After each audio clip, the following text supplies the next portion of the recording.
Ladies and gentlemen, Nigeria is undergoing fundamental resetting of the macroeconomic framework. The long overdue disruptive change, especially the removal of subsidy on PMS and reduction of distortions in the exchange rate, comes with certain hardships on all the residents of Nigeria. Governments at all levels in Nigeria have shown a keen commitment to ameliorate the consequent short-term effects of the policy change on livelihoods. The President of Nigeria, Asiwaju Bola Ahmed Tinubu GCFR, has rolled out an agenda of palliatives as a response of the federal government. We support the federal government of Nigeria's agenda and expect to partner with the federal government to ensure that Anambra residents benefit maximally from the federal programs. Ours is a government on the foundation of the All Progressives Grand Alliance APGA. We are progressives, and the welfare of the ordinary Nigerians, especially the poor and vulnerable, remains our primary focus.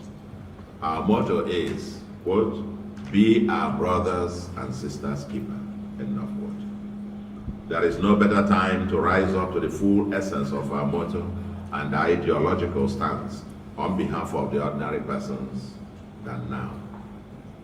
In our 2024 budget, we shall roll out a more comprehensive agenda to address the medium to longer term issues that will help to smoothen the path for all our residents and ensure that everyone shares in our broad agenda of building a livable and prosperous homeland.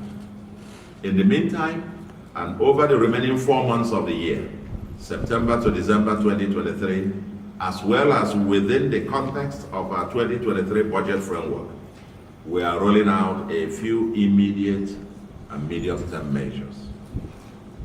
Our response recognizes that the subsidy removal affects all citizens, especially millions of the unemployed and underemployed youths and vulnerable segments of the population.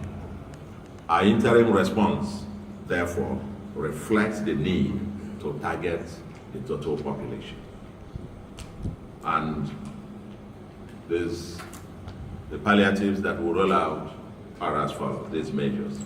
The first section is what we might call palliatives. And a part of it is what we call salary augmentation and cash award. In the first instance, I'll need to remind you that in our foresighted response to the rising inflation, our government had increased the salaries of all public servants by 10% effective January 2023.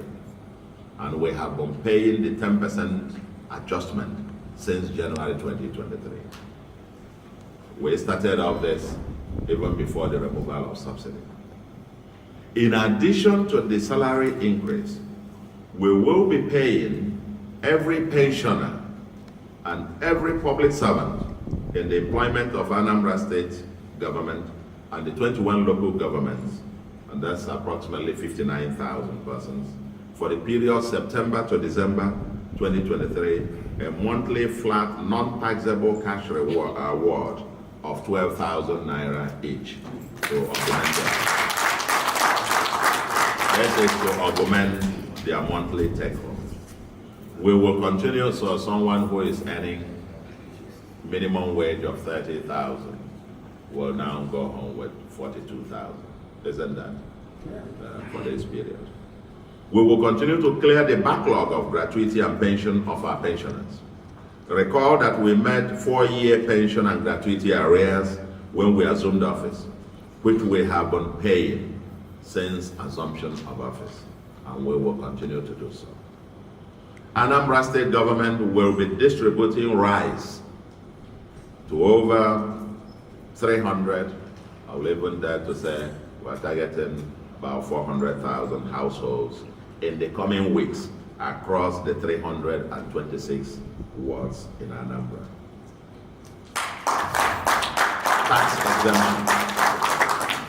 Tax exemptions and reductions. The following highly vulnerable persons are exempt from all forms of taxation or levies. And they include the hawkers, the wheelbarrow and truck pushers, the vulcanizers, the artisans, the Okada drivers, petty traders with capital of less than 100,000 naira, etc.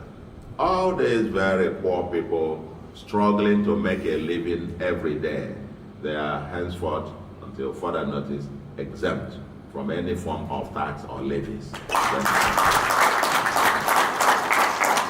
The IGR payments of all transporters, keke, minibus, and the others, are hereby reduced by 20% with effect from September 1 this year. Basic education, that is primary school to JSS 3, remain tuition free for all public schools. We are reviewing the plethora of other levies, fees, and charges in these schools. Before schools resume in September 2023, which is next month, we shall make further announcements to sanitize the system and reduce the burden on our pupils and students and their sponsors. Henceforth, we will provide free antenatal services and free delivery services to pregnant mothers in state primary health centers and general hospitals. We will announce a more comprehensive medical package for our residents, especially the senior citizens and children, in our 2024 budget. We call on the landlords in Anambra to show greater empathy to their tenants at this challenging moment, and for them to consider easier options for rent payment. The idea of asking people to pay 2 years bulk in advance and so on and so forth. These are challenging times, and we can even show greater empathy at this moment. If you even consider a moratorium or this, but we'll leave this to the discretion of the landlords. It's just for people to understand that times are hard. On transport, we have approved the repair and renovation of all serviceable public servant staff buses currently under the Office of the Head of Service of Anambra State to facilitate the movement of public servants. And still on the initiative to reduce the cost of transportation for the larger segment of Anambra, we will be applying to purchase many of the CNG fueled buses to be provided by the federal government for intra-state transportation. As you heard the announcement that the federal government is a plan to bring in a few thousands of these CNG buses for mass transportation, and they also announced the process of buying them off under the Anambra Trackers Transport Service Company Limited. We will also be applying to purchase many of those buses for intra-state transportation. The aim is to reduce the cost of transportation within Anambra. We will embark immediately on the repair of existing, as well as purchase some new water boats to ease transportation for our citizens in the riverine local governments. In the medium term, we recently distributed a total of 1.1 million oil palm and coconut high-yielding seedlings to over 100,000 households. We plan to sustain the distribution of 1 million seedlings per annum over several years in continuation of our revolution to create a new palm coconut green industrial ecosystem that will guarantee at least 500,000 to 1 million households earning between 1.5 million to 3 million per annum, thereby lifting them out of poverty, create wealth, and earn foreign exchange for Nigeria. We also expect a new industrial complex to process the products, thereby creating more jobs for our youths. We are getting ready to deal with the heavy flooding expected to massively affect about 8 local governments in Anambra soon. We have made arrangements for resettlements of Anambra living in flood-prone areas. We will take every necessary measure to ameliorate the effects on the potential victims. In the next few weeks, We will be energizing our 1U 2 Skills program by providing a mix of grant and soft loan schemes at a maximum interest rate of 9% per annum through a collaborative initiative between the Anambra State Small Business Agency, ASBA, and its partner development finance institutions. This will benefit about 4,500 of our youth who have recently completed the year-long intensive trainings and will enable them to become entrepreneurs and employers of labor. We are rolling out about 4 billion naira for this project. We are also completing the setup and funding of the World-Based Cooperative Initiative for Micro-Enterprises. We are proposing a revolving loan scheme at near zero interest rate, and we are targeting over 100,000 micro businesses in this regard.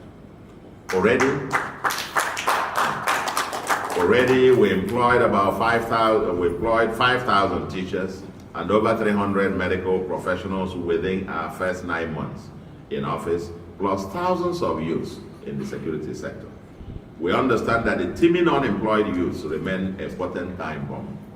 We are committed to recruiting further thousands of youths as teachers for our schools and road and street sweepers and engaging our youths in public works. We are rolling out a very ambitious program to build and modernize the primary health centers in all the 326 wards to let everyone have access to qualitative health care. This is in addition to renovation and modernization of hundreds of primary schools and secondary schools. We recently approved a huge program for urban and rural water schemes to ensure that especially the poor have access to clean potable water. We are constructing over 340 kilometers of roads across all the 21 local governments, and we are poised to continue. We have also started repairs of some Trunk A, federal and state roads to improve the lives of Anambra and reduce transportation costs in the state. As we enter the dry season, we would deliberately prioritize palliative works on many of our critical roads to lessen the burden on commuters and ensure more effective traffic management. We are working assiduously to improve the ease of doing business in Anambra, to attract private sector investment into the state for improved job creation from the Anambra. Security of life and property remain the #1 priority of government. We are stepping up measures to deal with touts who inflict pain on our innocent citizens around some major places in the state. Food prices are rising, and food security has become a critical issue. We are determined to provide every assistance to the farmers for the next planting season in 2024 to boost food and animal production.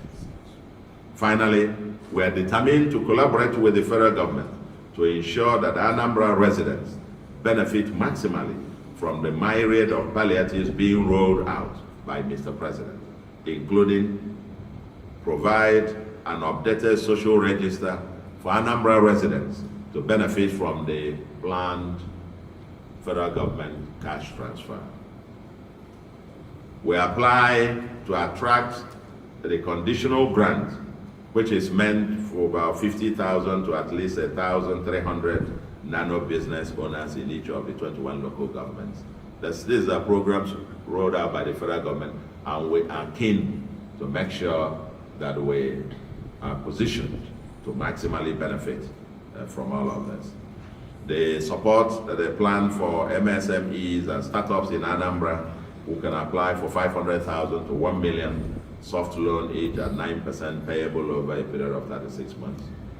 Collaboration with the organized private sector in the state to apply to obtain the 1 billion soft loan each at 9% per annum and repayable over 5 years, available to 75 manufacturers in the country.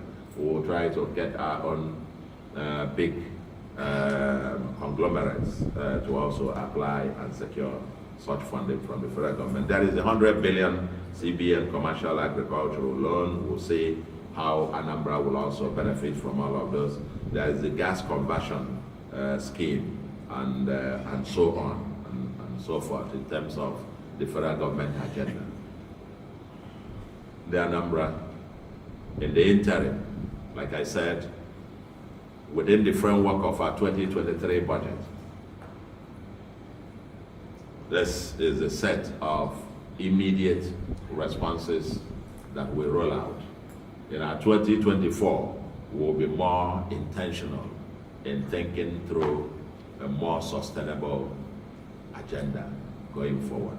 Thank you very much.